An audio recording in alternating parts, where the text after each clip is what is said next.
Hello students, आज मैं आप सभी के समक्ष मेंस्ट्रुअल साइकिल से संबंधित वीडियो के साथ उपस्थित हूँ। मेंस्ट्रुअल साइकिल फीमेल प्राइमेट्स के रिप्रोडक्टिव फेज के दौरान, रिप्रोडक्टिव जो फेज होता है जीवन काल का, उसके दौरान घटित होने वाली एक चक्रीय घटनाक्रम है। रिप्रोडक्टिव फेज फीमेल में मनुष्य में जो फीमेल है उसमें रिप्रोडक्टिव फेज 11 से 13 साल की अवस्था में शुरू होता है और 45 से 55 साल की अवस्था तक ये संचालित होता है, चलता है।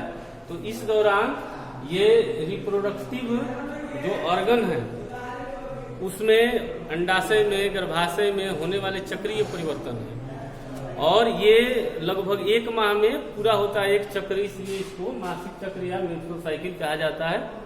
तो मेंस्ट्रुअल साइकिल या मेंस्ट्रुअल ईस्ट्रस साइकिल जो होता है, ओवेरियन साइकिल, ये 4 अवस्थाओं में पूरा होता है। Menstrual phase, follicular phase, ovulatory phase और ल्यूटियल फेज, ये 4 अवस्थाएं हैं। इन 4 अवस्थाओं में ये पूरा होता है। अब इसमें से हम एक एक करके जानते हैं कि मेंस्ट्रुअल फेज में क्या होता है। तो मेंस्ट्रुअल फेज पहली अवस्था है जो मासिक चक्र के पहले से चौथे दिन तक संचालित होता है। यदि निषेचन की क्रिया नहीं होती है तो ऐसी स्थिति में अनफर्टिलाइज्ड एग, 50 से 100 ml ब्लड, गर्भाशय की आंतरिक दीवार का जो एपिथेलियम होता है वह, और म्यूकस, ये सभी डिस्चार्ज होते हैं वेजिनल ओरिफाइस से। इस डिस्चार्ज होने की घटना को कहा जाता है मेंस्ट्रुअल फ्लो या मेंस्ट्रुएशन। मेंस्ट्रुएशन की क्रिया होती है। मेंस्ट्रुएशन के पश्चात जो घटना घटित होती है उसके बाद वाला जो फेज होता है उसको कहा जाता है फोलिकुलर फेज। फोलिकुलर इसलिए एक नाम इसको दिया गया है क्योंकि इसमें ओवेरियन फोलिकल्स की अहम भूमिका होती है। और दूसरा प्रोलिफरेटिव फेज, चूंकि प्रोलिफरेशन की क्रिया होती है, गर्भाशय में जो उसकी इंडोमेट्रियम है उसकी मोटाई में भी वृद्धि होती है और साथ ही साथ इस अवस्था के दौरान जो ओवेरियन फॉलिकल्स हैं उनका डेवलपमेंट होता है। प्री पोस्ट मेंस्ट्रुअल फेज इसको कहते हैं क्योंकि मेंस्ट्रुअल फेज के ठीक बाद की घटना है, और इसको प्री ओवुलेटरी फेज इसलिए कहते हैं क्योंकि ओवुलेटरी फेज के पहले वाली अवस्था है। तो इस अवस्था में जो कि 5वें दिन से लेकर के और लगभग 14वें दिन तक ये संचालित होती है, यानी कि लगभग 10 दिनों की यह घटना है संचालित होने वाली। इसमें सबसे पहला जो चेंजिंग होता है वह है एफएसएच का स्राव होना है एंटेरियर पिट्यूटरी से। जो हाइपोथैलेमस होता है हम लोग के ब्रेन में, वो हाइपोथैलेमस एफएसएच रिलीजिंग हार्मोन स्रावित करता है। एफएसएच रिलीजिंग हार्मोन जब एंटेरियर पिट्यूटरी में पहुंचता है तो वहां से एफएसएच हार्मोन स्रावित होता है। ये एफएसएच अंडाशय में पाए जाने वाले जो फॉलिकल्स होती हैं उनको वृद्धि करने में सहायता करती हैं, उसको स्टिमुलेट करती हैं। और प्राइमरी जो फॉलिकल होता है, इस प्राइमरी फॉलिकल से ग्राफियन फॉलिकल का निर्माण हो जाता है। ये ग्राफियन फॉलिकल जब बन जाता है तो इसके पश्चात इसमें जो फॉलिकुलर सेल्स होती है ग्राफियन फॉलिकल्स की, उनको यह प्रेरित करता है एफएसएच ईस्ट्रोजन हार्मोन स्रावित करने के लिए। इसी अवस्था में, यानी दूसरा जो फेज है, इसी अवस्था में यहाँ से एक हार्मोन स्रावित होना शुरू करता है जिसको कहते हैं ईस्ट्रोजन। ये ईस्ट्रोजन हार्मोन कई कार्य करता है, कई परिवर्तन करता है। इसका सबसे पहला मान लेते काम कि ये क्या है कि ईस्ट्रोजन जो सेकेंडरी सेक्स ऑर्गन है फीमेल में, उसकी वृद्धि को, उसके कार्य को, उसके डेवलपमेंट को ये कंट्रोल करता है। ईस्ट्रोजन के प्रभाव से जो गर्भाशय की आंतरिक दीवार होती है, इंडोमेट्रियम होती है, उसकी मोटाई में वृद्धि होती है। वह 2 से 3 mm मोटी हो जाती है इसमें। और ईस्ट्रोजन ही स्टिमुलेट करता है फैलोपियन ट्यूब्स का जो इंटरनल लिनिंग होता है, एपिथेलियम होता है, उस एपिथेलियम के ग्रोथ को प्रमोट करता है और उसमें जो सिलिया पाए जाते हैं उस सिलिया के ग्रोथ को प्रमोट करता है ईस्ट्रोजन। और इसका एक कार्य है कि ये ईस्ट्रोजन हार्मोन जब इसका लेवल ब्लड में इसका हाई होता है कंसंट्रेशन, तो यह हाइपोथैलेमस को स्टिमुलेट करता है कि एक अन्य रिलीजिंग हार्मोन स्रावित करे, LH releasing hormone. LH releasing hormone hypothalamus से पहुंचता है एंटीरियर पिट्यूटरी में, एंटीरियर पिट्यूटरी से एलएच हार्मोन स्रावित होता है और यह हार्मोन मेंस्ट्रुअल फेज के 21वें दिन मैक्सिमम कंसंट्रेशन में रहता है ब्लड में। ये एलएच हार्मोन जो होता है वह 13वें दिन, जो मेंस्ट्रुअल फेज का होता है उसके 13वें दिन इसमें इसका कंसंट्रेशन हाई रहता है और इसी के प्रभाव के चलते ओवुलेशन की क्रिया होती है। तो अब ये तीसरा फेज हो गया ओवुलेटरी फेज। ओवुलेटरी फेज में क्या होता है कि एलएच हार्मोन के प्रभाव से ये ओवुलेशन के पश्चात, ये जब ओवुलेशन हो जाता है ग्राफियल फॉलिकल का यह जो ओसेस फॉलिकुलर सेल्स होती हैं, ये रिमेन जो है यह कन्वर्ट हो जाता है एक पीले रंग के संरचना के रूप में, जिसको कार्पस ल्यूटियम कहते हैं। ये कार्पस ल्यूटियम का निर्माण हो जाता है। इसके निर्माण में एलएच की भूमिका होती है और साथ ही साथ इस एलएच, ये कार्पस ल्यूटियम से एक अन्य हार्मोन स्रावित होता है जिसको प्रोजेस्टेरॉन कहा जाता है। प्रोजेस्टेरॉन इसी के एलएच के प्रभाव से स्रावित होता है। ओवुलेशन 14वें दिन होता है मेंस्ट्रुअल साइकिल के और यह मिड वे में होता है।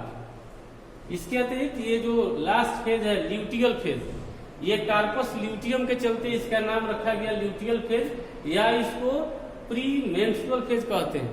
चूंकि मेंस्ट्रुअल फेज के पहले की अवस्था है, ठीक पहले की अवस्था, इसलिए इसको प्री मेंस्ट्रुअल फेज कहते हैं।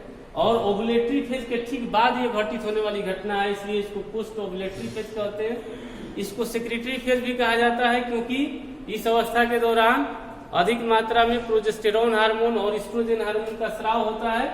ये दोनों हार्मोन स्रावित होते हैं, इसलिए इसको सेक्रेटरी फेज भी कहा जाता है। सबसे पहले हम जानते हैं प्रोजेस्टेरॉन हार्मोन के बारे में। तो ये प्रोजेस्टेरॉन हार्मोन कई तरह का चेंजिंग करता है रिप्रोडक्टिव ऑर्गन्स जो होते हैं उसमें। जैसे एस्ट्रोजन के प्रोजेस्टेरॉन के कारण गर्भाशय की जो आंतरिक दीवार होती है यानी कि इंडोमेट्रियम होती है, उसकी मोटाई में और वृद्धि होती है। वह लगभग 5 mm मोटा हो जाता है, ज्यादा भस्कुलर हो जाता है, ज्यादा संवहनीय हो जाता है, ज्यादा ग्रंथिल हो जाता है यह इंडोमेट्रियम।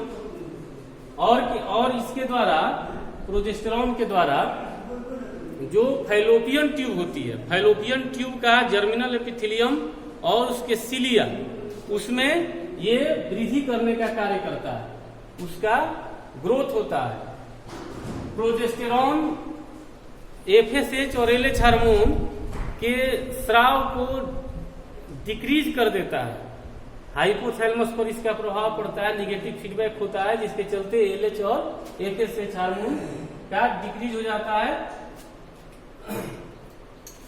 यदि निषेचन की क्रिया नहीं होती है तो ऐसी स्थिति में, निषेचन नहीं होने की स्थिति में क्या होता है कि धीरे धीरे कार्पस ल्यूटियम डिजेनरेट कर जाता है, नष्ट हो जाता है। और नष्ट होने के साथ ही प्रोजेस्टेरॉन का लेवल ब्लड में ड्रॉप कर जाता है और ऐसा होने से जो इंडोमेट्रियम की एपिथेलियल लेयर होता है वह ब्लड, म्यूकस, ये सभी डिस्चार्ज हो जाता है वैजिनल ओरिफाइस से, जिसको मेंस्ट्रुएशन या मेंस्ट्रुअल फ्लो कहते हैं।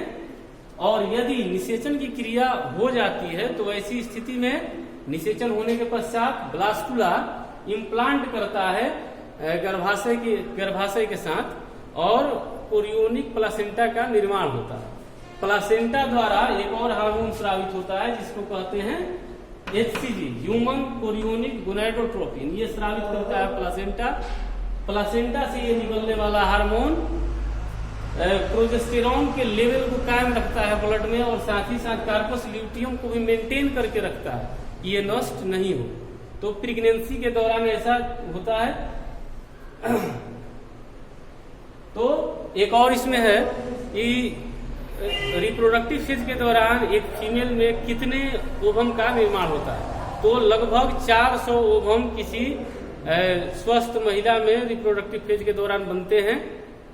एक चक्र चूंकि 28 दिनों में पूरा होता है और कुछ स्थिति ऐसी होती है, कुछ ऐसे स्टेज हैं जिसमें मेंस्ट्रुअल साइकिल रिप्रोडक्टिव फेज के दौरान भी सस्पेंड रहता है, जैसे प्रेगनेंसी के दौरान मेंस्ट्रुअल साइकिल चेक कर जाता है, रुक जाता है, और जो लैक्टेशन पीरियड होता है प्रसव के पश्चात उसमें भी सस्पेंड रहता है।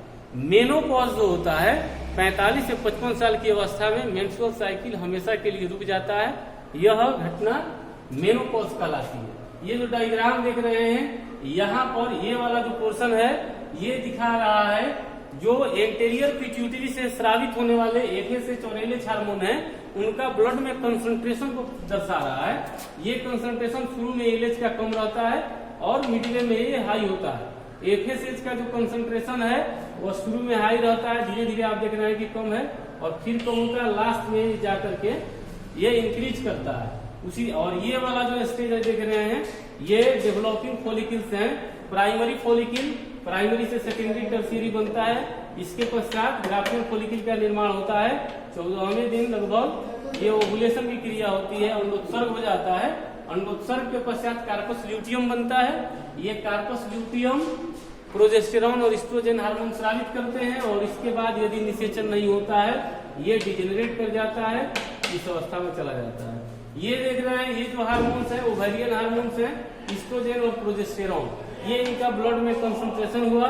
और यह वाला जो पोर्शन है ये मेंस्ट्रुअल साइकिल के दौरान जो गर्भाशय की दीवार में यानी एंडोमेट्रियम में जो चेंजिंग होता है उसको ये प्रदर्शित कर रहा है। पहला मेंस्ट्रुएशन या मेंस्ट्रुअल फेज जो होता है ये पहले से चौथे दिन तक ये संचालित होता है। इसके बाद 5वें से लेकर के और 13वें दिन तक की जो अवस्था होती है वो फोलिकुलर फेज का हो गया। इसके बाद ओव्यूलेशन होता है मिडवे में, 14वें दिन ओव्यूलेशन की क्रिया होती है। उसके बाद ल्यूटियल फेज होता है लास्ट तक, और इसके बाद यदि निषेचन नहीं होता है तो वैसी स्थिति में फिर अगला मेंस्ट्रुअल साइकिल प्रारंभ होता है।